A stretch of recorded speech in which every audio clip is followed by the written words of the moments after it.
Good evening, everyone. My name is Chrisanne Perez, and today I'm excited to introduce optimizing talent through data intelligence, an HR analytics strategy for a high growth software company.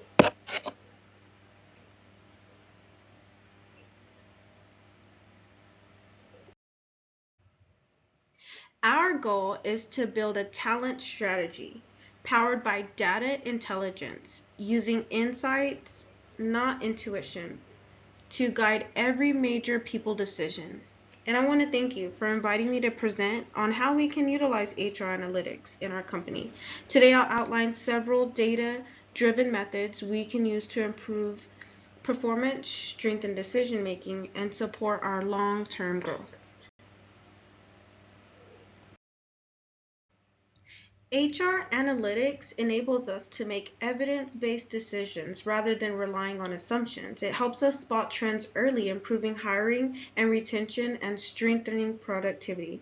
Most importantly, it aligns our people's strategy with our own business strategy. Research shows that companies using HR analytics see real improvements in performance and retention.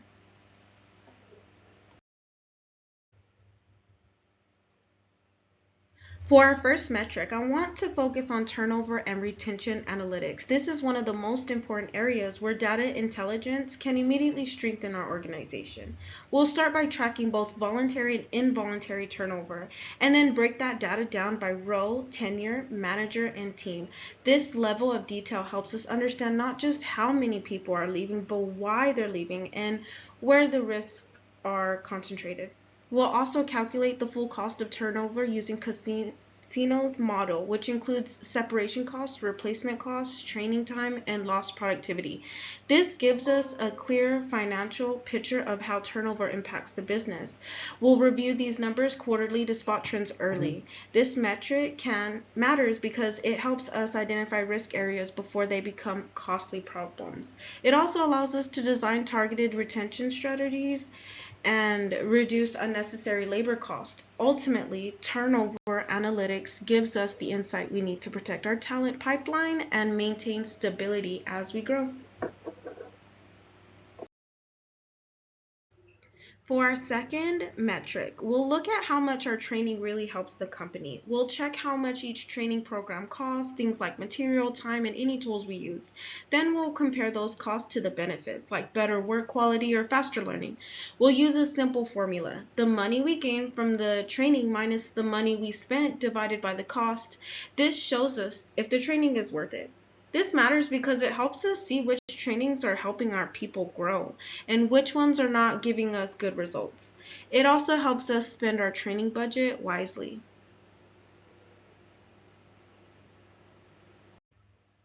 For our third metric, we'll look at performance and productivity. This means checking how much work is getting done, how long tasks take, and the quality of the work. We'll measure things like output per employee, error rates, and how teams perform over time. We'll use a basic formula. Productivity equals the amount of work completed divided by the hours worked. We'll compare these numbers before and after any changes we make, like new training or new tools. This matters because it helps us see what's working well and where people may need more support.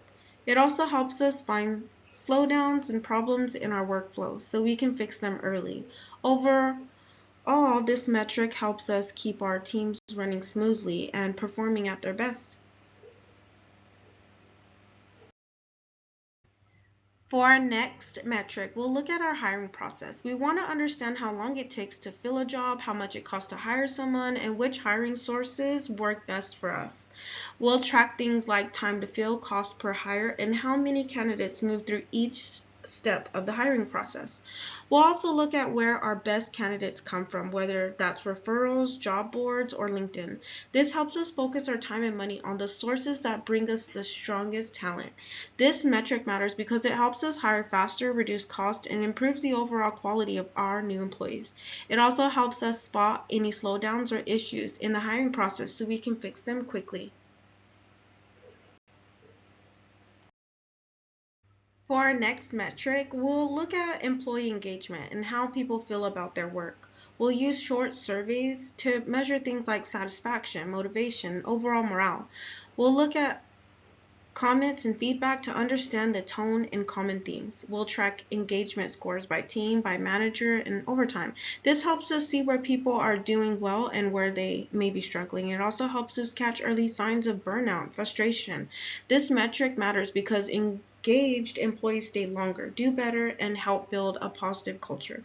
By understanding how people feel, we can make changes that support them and improve the workplace. Lastly, I created an implementation plan. We'll roll this out in 4 simple steps. First, we'll set up our data systems. This means organizing our HR information in one place so we can track it easily and make sure everything is accurate. Second, we'll start using our key metrics, turnover, training, ROI, and productivity. These will give us strong foundation and quick wins. Third, we'll create a regular reporting schedule. I'll share monthly dashboards and quarterly updates so leadership can see what's changing and where we're improving. Finally, we'll keep improving our analytics over time. As we grow, we can add more advanced tools and even predictive analytics to help us plan ahead. This step-by-step plan keeps things simple, organized, and easy to manage as our company continues to expand. Thank you so much, and I appreciate your time.